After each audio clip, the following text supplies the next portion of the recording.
This episode, it's all about Portland, Australia Day.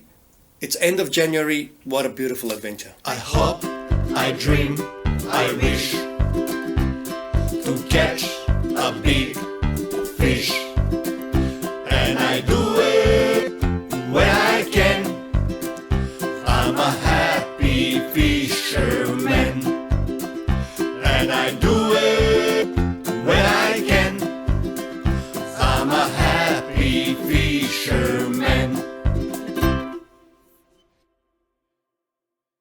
We had an amazing time in Portland, but Portland is not all about chasing tuna. There are so many other species of fish, and we were catching kingfish, barracuda, trevally, pike, King George whiting, sharks, basically you name it. Good part about it, you don't have to travel far. No need to go to Horseshoe, no need to go 40 kilometers away. It's all around Portland. We're going to show you this adventure. I hope you enjoy it. Enjoy! For a fisherman, the best place to be in Victoria for the Australia Day weekend is Portland. Every year in late January, Portland becomes a fisherman's delight. This is the time when kingfish is around, along with tuna and other species. We end up here on the 22nd of January 2021 with 3 boats full of happy fishermen. The weather was just amazing and we could not wait to get out there. By 8:30 in the morning, we were on the water. Will had on his boat his 80-year-old dad with him, and I had my 2 sons, Jordan and Dorian, and we were on our way to Minerva Reef. On the 3rd boat, Ovi, Jerry and Misha. They end up going all the way to Lady Percy Island. We started trolling in 16 meters of water, and exactly 10 a.m. Will's dad was on a nice fish. It was great to see 80-year-old fighting his first tuna.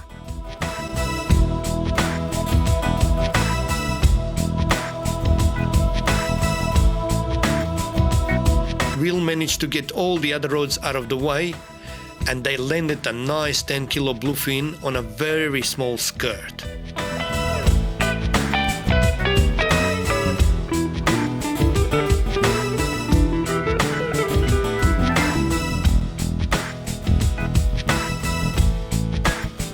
We were watching the action from nearby, and the highlight of the day was Will giving a cuddle and a kiss to his dad. After that, we did try for a few more hours, but no luck. It was time to go out, clean the fish, and get ready some fresh sashimi. In meantime, Ovi and his crew still trolling around the island, but no luck for them either.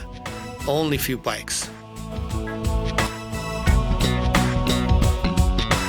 The very next day, we left early. By 7 a.m. we were on the water, and this time I took off with my 2 sons straight to Julia Reef. In meantime, Will and Ovi end up at the same ground as yesterday.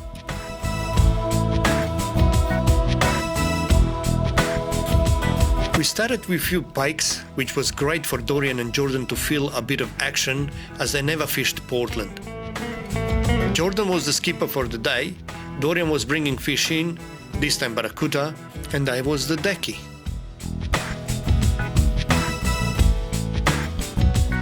Just on 8 a.m. we had the roads screaming. We were on triple hookup, and this time it was tuna. Oh, triple tuna.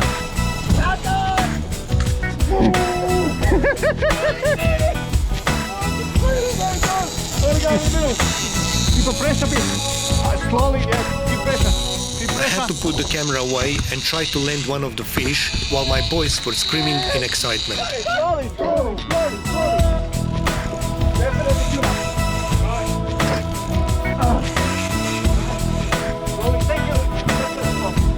Trying to make sure that the camera films in right direction, helping setting the drag on Jordan's overhead rod, I managed pretty quick to bring my fish in.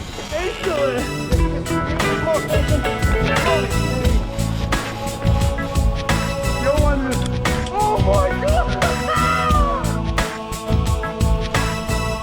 How big is it? Why not? You gotta get this baby. Can you pull it? Use the back line. I end up putting the gimbal belt on Dorian to make it easier for him to fight the fish, and a few minutes later we landed the second tuna. In meantime, Jordan was still fighting his fish. Unfortunately, he was on the overhead reel, which he never had any experience with.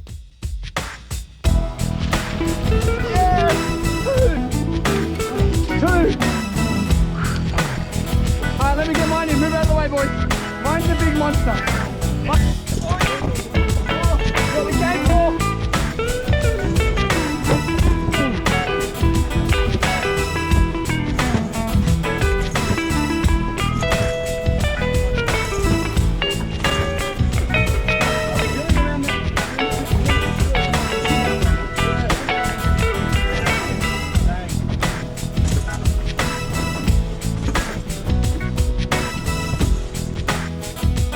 As he got the fish closer to the boat, I realized he did not guide the line as he was winding, so I had to release a bit of line and then start again. In the meantime, he took off his jacket and we put the gimbal on him to make it easier. While he was doing that, I realized that the tuna which was on the floor shook the deep diver and ended up getting Jordan, lucky enough, just on the trackies. Just grab it. Just bring him away from the engine. Go!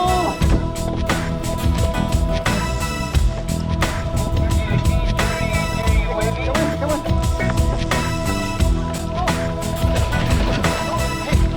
Up, in.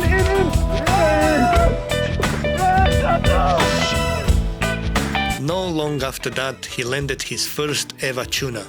We got 2 on deep divers and 1 on a small skirt.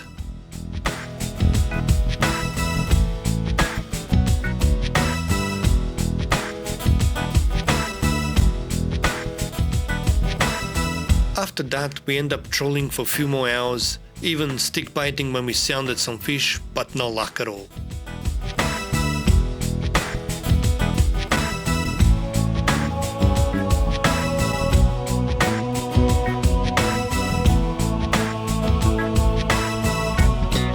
The day was amazing, and what made it amazing for me is to see my 2 boys getting their first tuna. By lunchtime, we were out. While we were cleaning the fish, the rest of the crew just arrived in Portland. Adrian with his sons and Mima with my puppy Chico.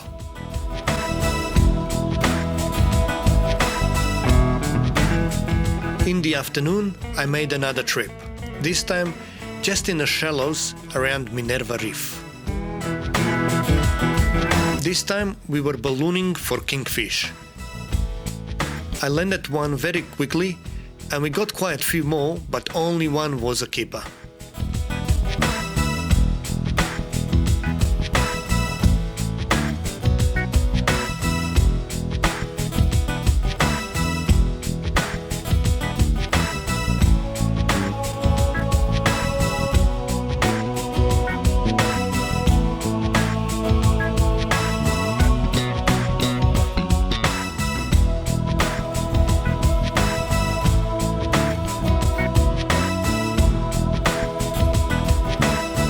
Here, Jerry and Adrian managed to hook their first kingfish, and even they were touch small and that we had to return them back, they were very happy.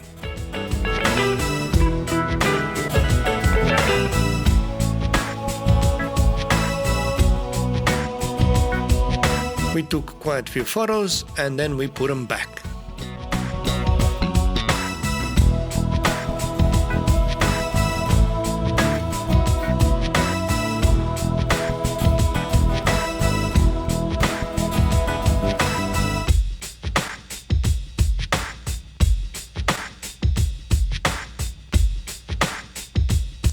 Beside kingfish, we managed to get a few yuccas and some small trevally on light rods.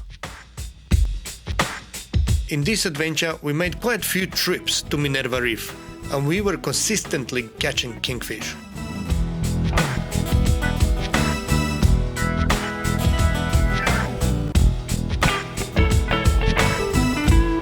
The very next trip I made with Mima and my 2 sons, still ballooning at the Minerva Reef and still catching lots of kingfish.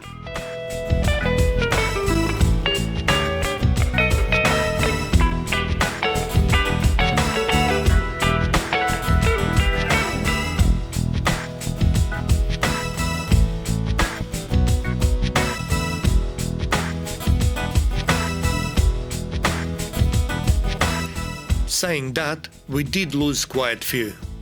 Mima had a nice kingy here, but he managed to take the line down to the bottom, and that's where the line got cut on the sharp rocks.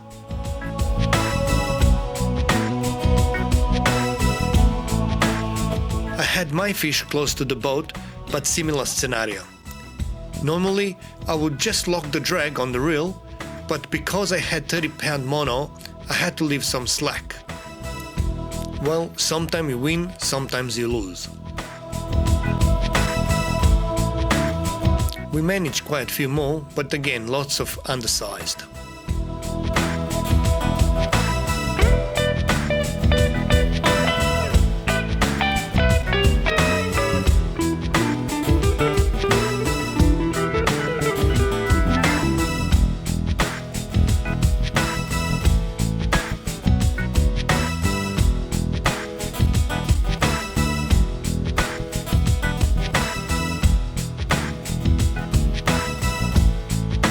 Well, this was time when we pulled the pin and we got back to our camping ground, dinner time again.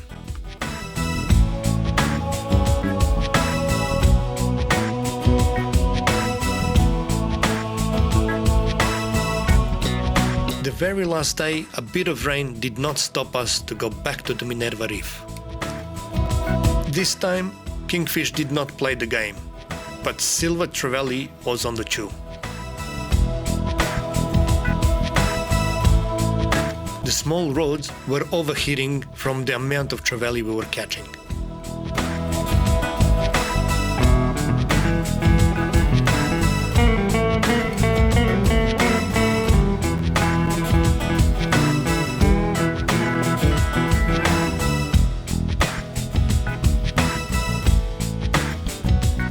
In between trevallies, we managed few yakas as well that we use for live bite, but trevally definitely dominated the game today.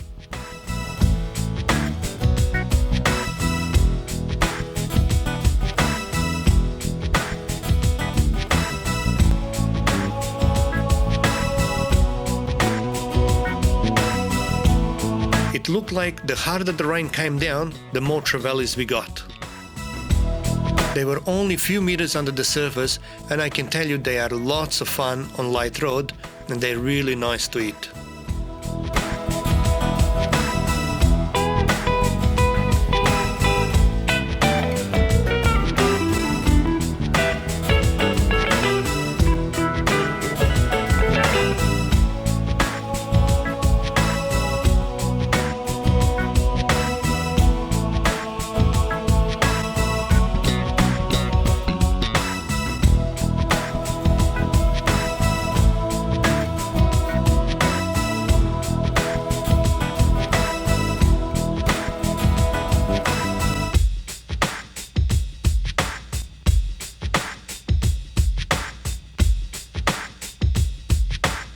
After all, great adventure, with lots of different species to battle and lots of great memories that will stay with us forever.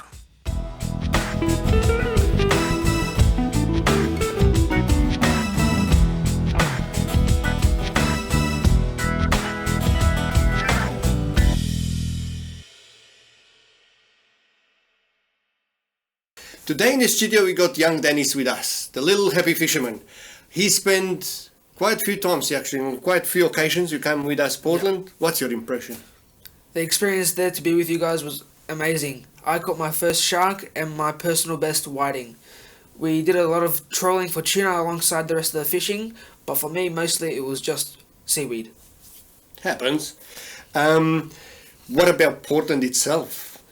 Oh, the feeling to be there is amazing. Right next to the water, great views, everything, pubs, great food and company. On one occasion we caught a treasure shark, so what happened? I got really scared. I quickly ran inside the cabin, forgot about helping. I was young. I actually gaffed the shark and she went banana, she went crazy. I looked around, everybody disappeared. I go there. But anyway, we landed. It was a beautiful treasure shark and a great experience. In next few video clips, we're going to show you all the different species we caught. Whiting, yakas, pike. Enjoy. Enjoy. The beauty about Portland is that not everything is about tuna. Many species of fish can be targeted here, and you don't have to go a long way out. Just around Lee Breakwater, you can get lots of barracuda casting silver lure or soft plastics.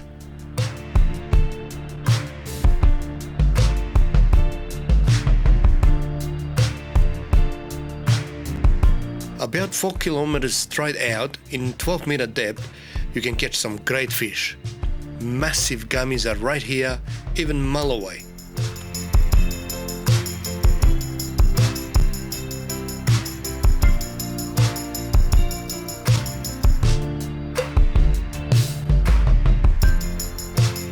At Minerva Reef, you can have lots of fun with silver trevally, snapper, and other reef fish. Just about everywhere here, you can catch big pike or snook by trolling or bottom bashing. And sometimes, trolling for tuna, you can get nothing but seaweed. Very close to Lee Breakwater, you can get lots of slummies, yuccas, or big King George whiting.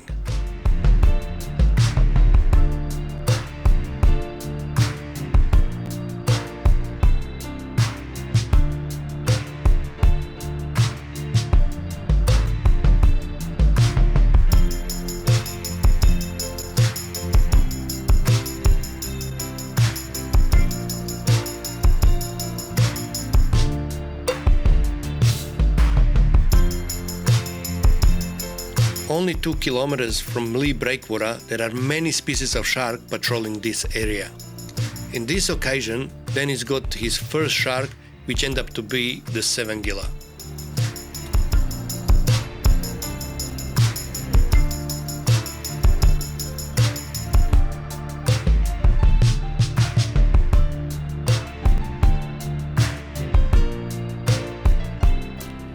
In the same area we get gurnet, pinkies, Port Jackson sharks, and some nice snapper.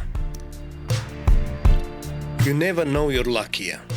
In this situation we had something a bit crazy online. We were guessing what can it be, but surprise surprise, it was a nice treasure shark. As I gaffed it, it went crazy.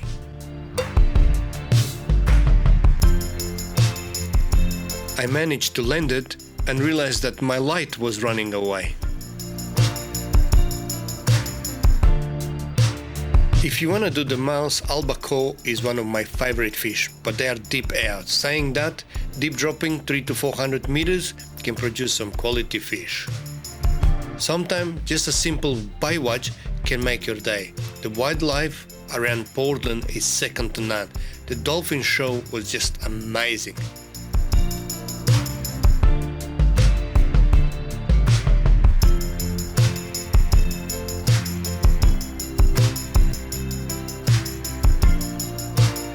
And this weather pattern can make you think, should I stay or should I go?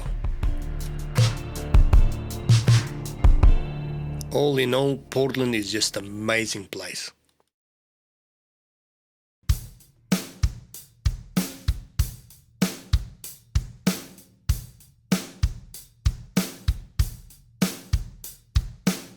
Hi folks, Alex here from the Happy Fisherman. We're doing some safety tips today as part of our series, and today we're going to be discussing safety flares. Each vessel in Victoria, on Victorian waters, must carry at least 2 sets of these safety flares. The orange one is a smoke flare, which is for use during daylight hours, and the red one is a bright flare, which is used primarily intended for use at night, but can also be used during daylight hours. A few things that we need to remember with regards to the use of these flares. In the first instance, we'll start off with the orange smoke flare. What we need to remember is wind direction and obviously safety. So make sure that there's nothing that's flammable in the immediate area where you're going to fire the flare. Make sure that the wind is blowing in a direction where the smoke and the flames can move to a safe area and that there's nobody in the way. So basically the procedure is fairly straightforward. You hold the flare far enough away from yourself to make sure that you don't burn yourself. You undo the cap, hold it away from yourself, pull, fire the flare, point in a safe direction, like so. Make sure these things get fairly hot, so just make sure your hand is not up towards the front of the flare. When it's done, don't drop it on the deck of the boat, just drop it in the water or in a bucket of water.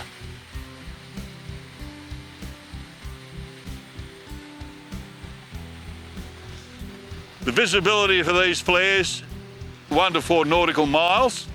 And before you fire the flare, make sure that you can actually see a vessel or somebody who's in a position to rescue you before you actually fire the flare.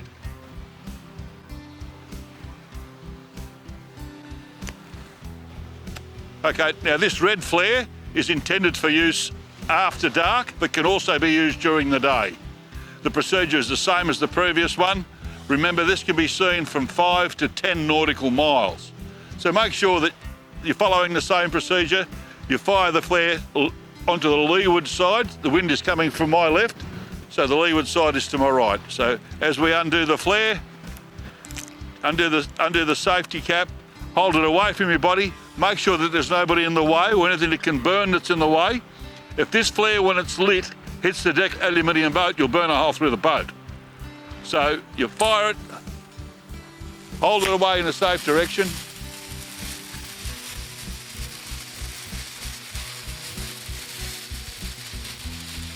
And as you can see, the wind's taking the smoke away to the leeward side.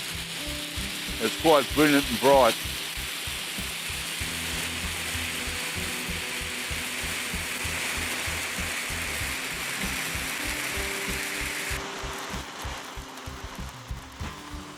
Once it's done, you'll see that it's glowing hot. So drop it directly into the water or into a bucket of water. Don't drop it onto the deck of the boat. You'll burn yourself to the water line. The main reason we got Alex to show you how to handle the flares is because they can be very dangerous. In next 20 seconds clip, pay attention how dangerous this can be.